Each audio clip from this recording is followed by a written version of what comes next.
Gracias por acompañarnos una vez más a otro segmento de estudio del libro de Daniel. Y quiero darle la bienvenida a todos aquellos hermanos y amigos que se han suscrito al canal La Palabra Ardiente. Este es el cuarto segmento que compartimos acerca de este tema. Y comenzamos hace un tiempo atrás extendiendo una invitación y señalando la importancia del por qué realmente es necesario compartir estos temas y específicamente el libro de Daniel.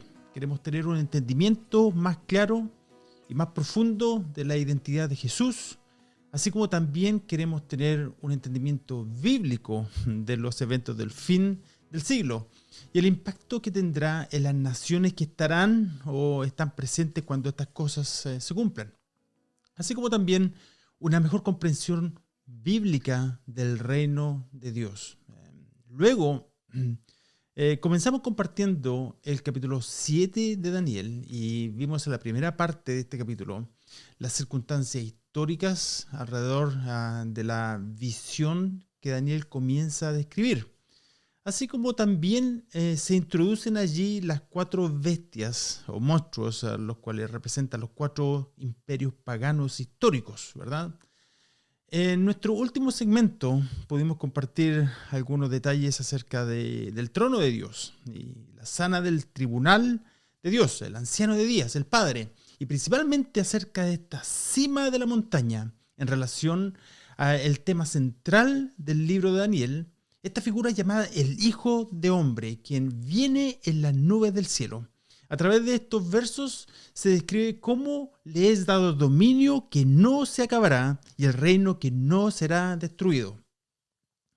No debemos olvidar que la Biblia, desde Génesis hasta el Apocalipsis, es una historia, la historia de la gran redención.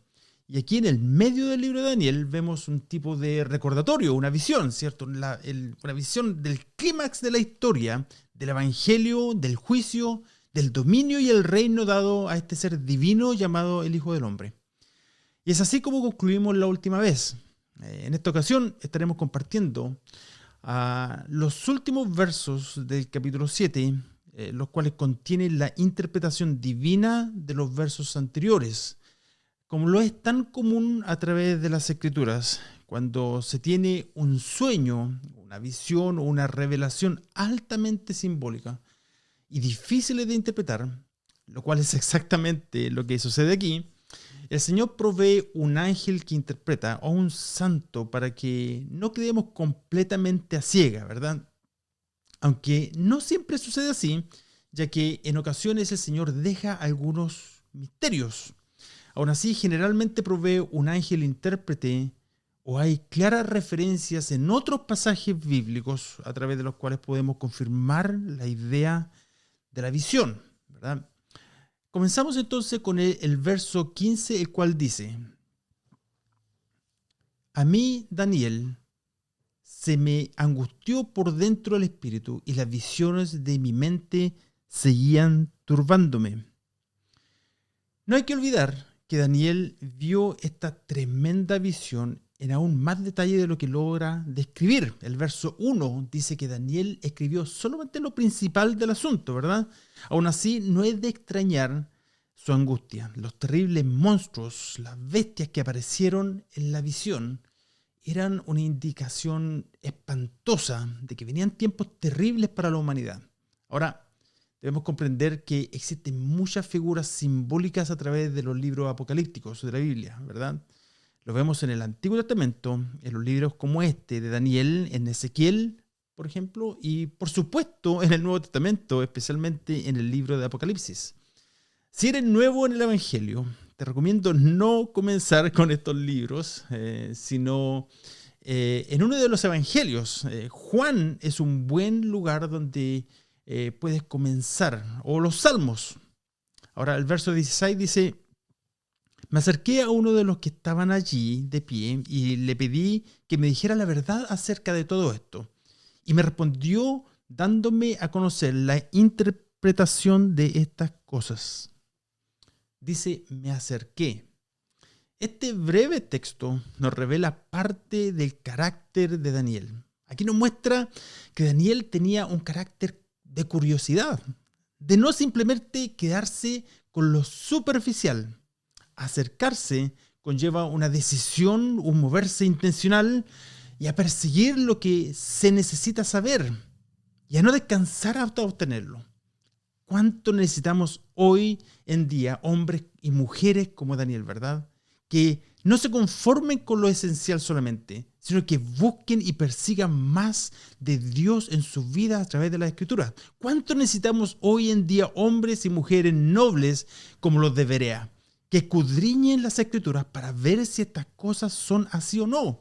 De modo que quiero animarte a que no necesariamente confíes en lo que yo te digo de verdad, sino que vayas y te acerques y averigües por ti mismo mirando principalmente en las Escrituras si estas cosas son así o no.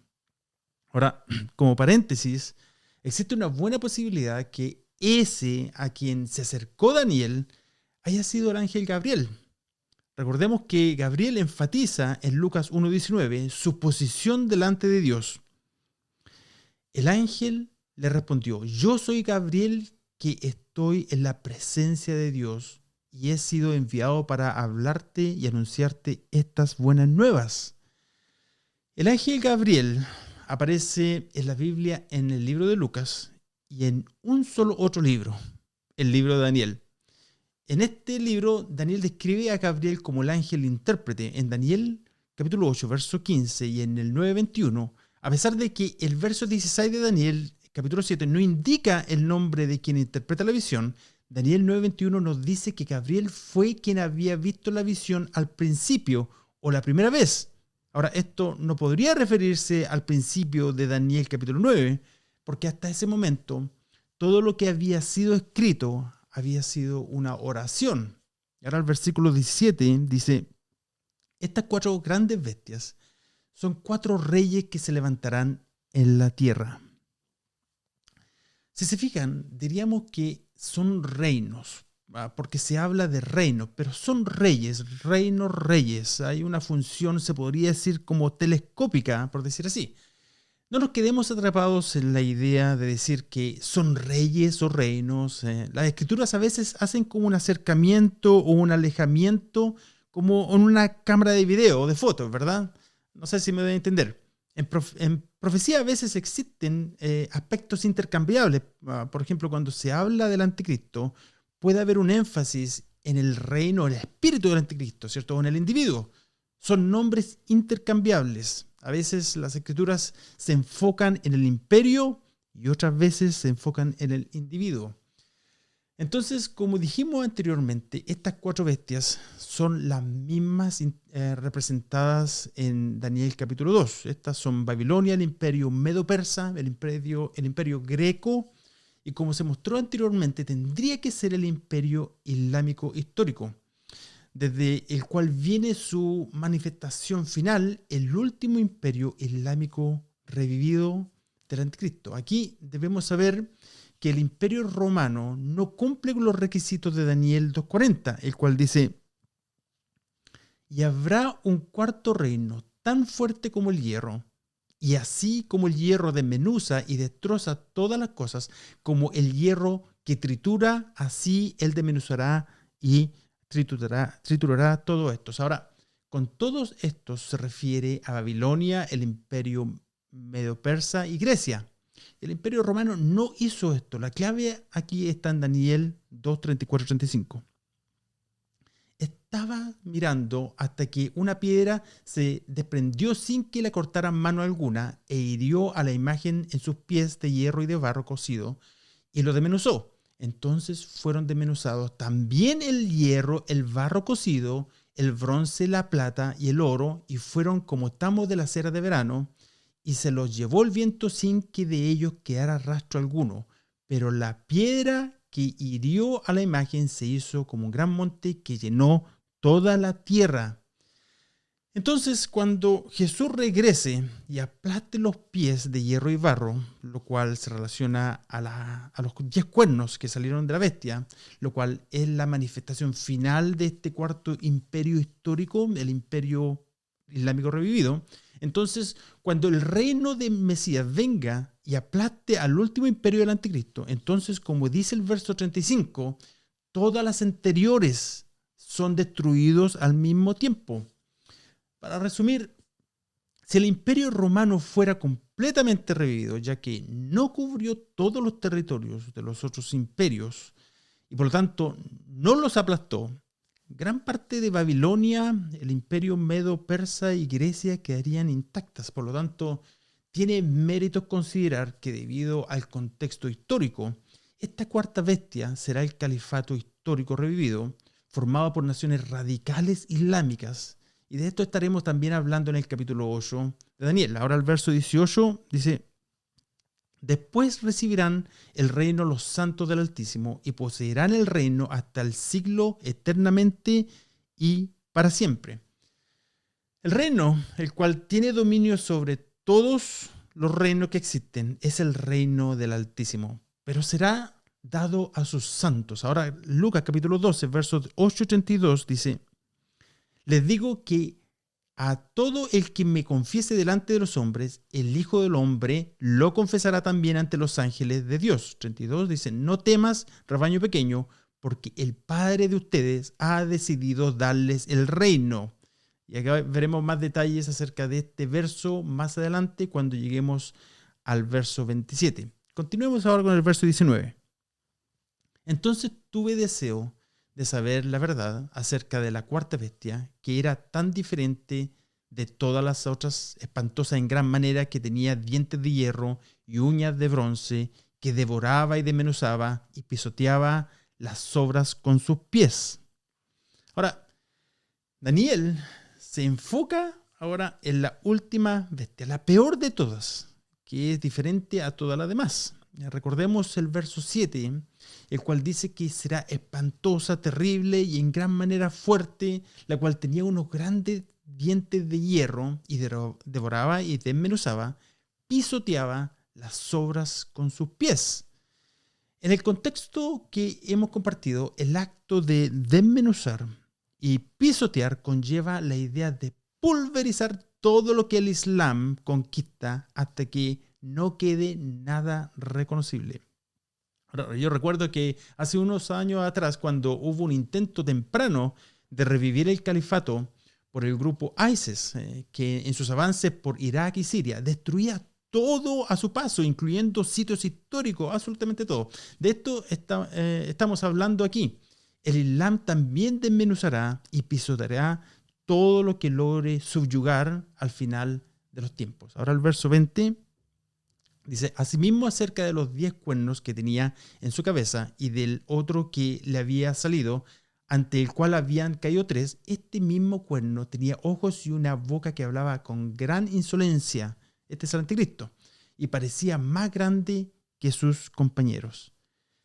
Es decir, este cuerno comienza pequeño, pero termina siendo más grande que todos los otros cuernos. El verso 21 dice: y veía yo que este cuerno hacía guerra contra los santos y los vencía. Es interesante porque dice que quería saber, pero ahora está observando la visión y esta se expande y dice que el anticristo los vencía. Imposible, dirían algunos. Aquí dice que el anticristo prevalecerá en contra de los santos. Podemos ver la misma idea también en Apocalipsis 13:7.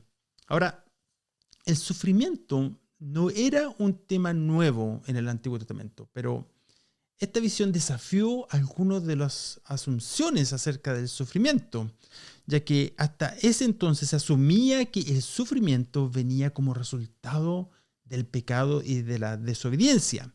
Por ejemplo, en la historia de Job, sus amigos consistentemente asumieron que el sufrimiento de Job era el resultado de su pecado. Aquí la predicción del sufrimiento de los santos fue una sorpresa, porque no hay mención de pecado o injusticia en relación a los santos. Al contrario, el hecho que se les describe como santos indica, por una parte, también su carácter fiel y leal. Y Daniel articula que este paradigma sorprendente acerca del sufrimiento.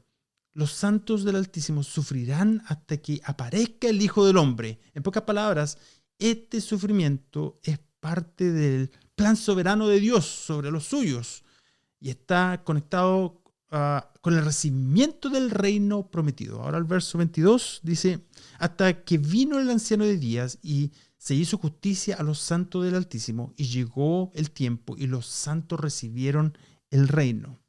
El 23 dice, dijo así, la cuarta bestia será un cuarto reino en la tierra, el cual será diferente a todos los otros reinos, y a toda la tierra devorará, trillará y despedazará. Dice a toda la tierra. Aquí tenemos que reconocer que cuando dice a toda la tierra, existe un rango de significados a través de la Escritura. Por ejemplo, en Lucas 2, verso 1 dice, en esos días se emitió un decreto en el tiempo de César Augusto que todo el mundo debía ser censado.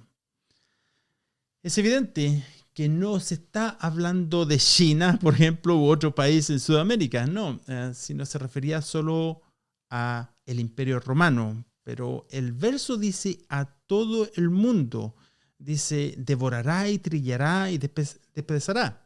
Lo más probable es que esto se refiera a toda la región del Medio Oriente y no necesariamente vaya a aplastar toda la tierra, ya que hay pasajes bíblicos que nos indican que no será así.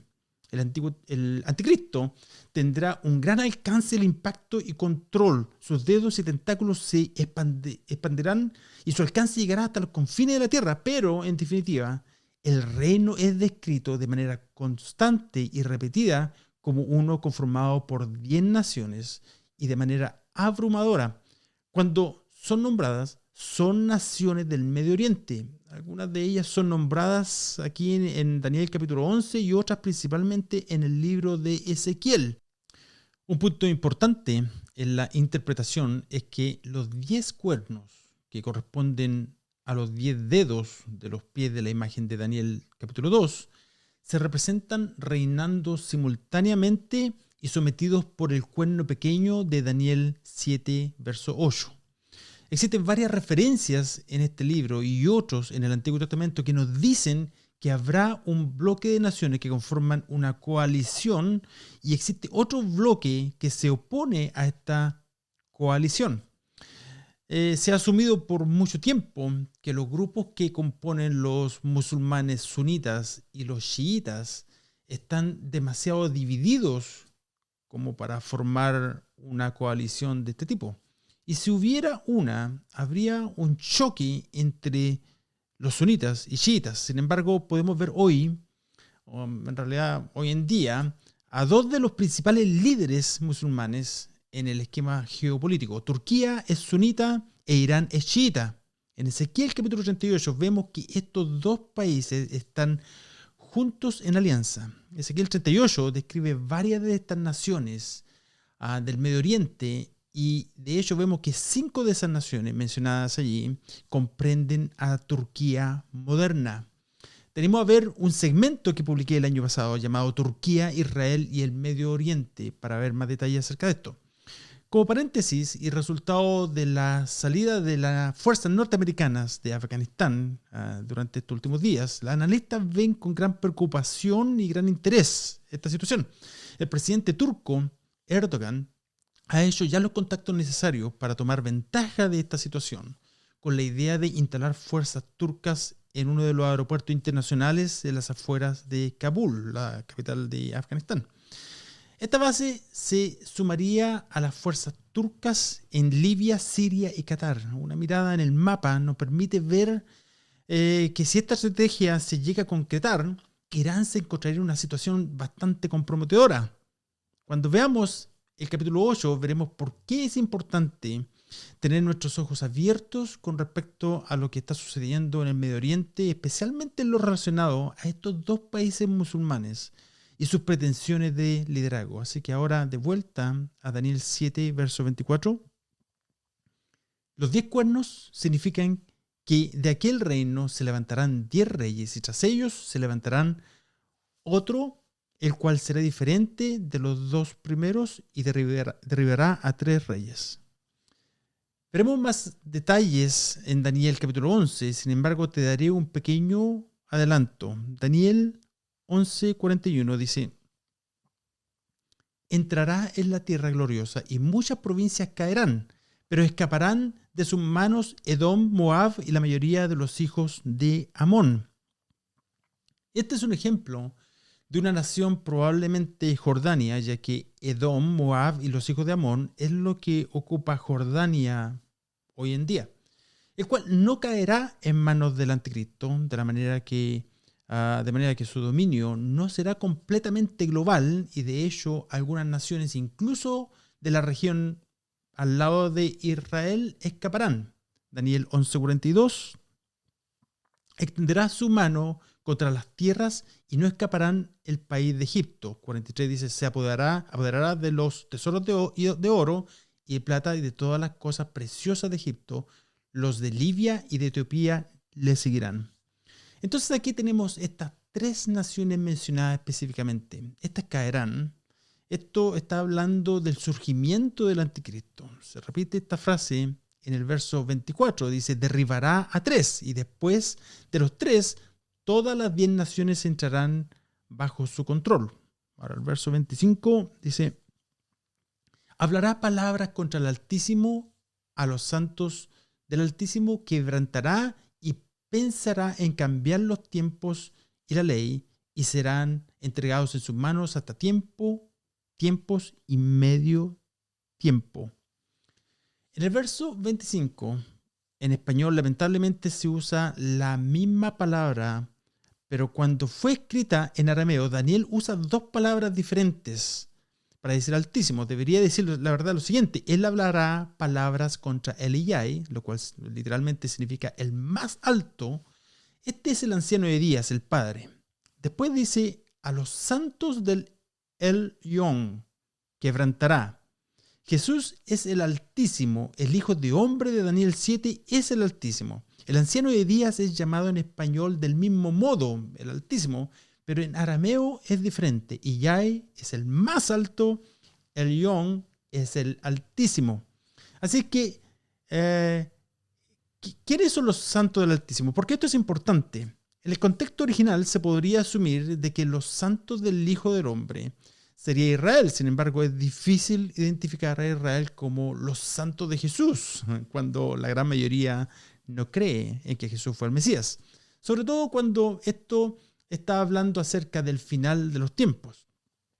En esto debemos reconocer que existe un misterio en las Escrituras. Aún así, ¿quiénes son el pueblo de Dios? Aquí en Romanos 11:17 nos ofrece, sin embargo, una perspectiva, y aquí nos damos cuenta que debido a la incredulidad, muchas ramas han sido quebradas en el pasado, y que por fe y gracia la iglesia ha sido injertada. Tenemos conexión con la rica raíz del Mesías, y de esta manera misteriosa ahora nos identificamos con Israel, pero no la reemplazamos. El verso dice, a los santos del Altísimo quebrantará. Como decíamos anteriormente, Dios permite el sufrimiento con un propósito. Lamentablemente, la iglesia moderna, en su gran mayoría, ha creado un ambiente a partir de un entendimiento superficial de la cruz. Y este verso nos dice que el anticristo ganará por un tiempo breve, y esto nos habla acerca del plan soberano de Dios. También dice, serán entregados en sus manos hasta tiempos y medio tiempo. El poder del pequeño cuerno, el anticristo, es limitado y será de 3 años y medio. Esto lo podemos confirmar en Apocalipsis capítulo 11:2, 12:6, 13:5. El verso 26 dice, pero se sentará el juez y le quitarán su dominio para que sea destruido y de arruinado hasta el fin. Y que el dominio del reino, el dominio y la majestad de los reinos debajo de todo el cielo, en este caso aquí está hablando de toda la tierra, sean dados al pueblo de los santos del Altísimo, cuyo reino es reino eterno, y todos los dominios lo servirán y obedecerán.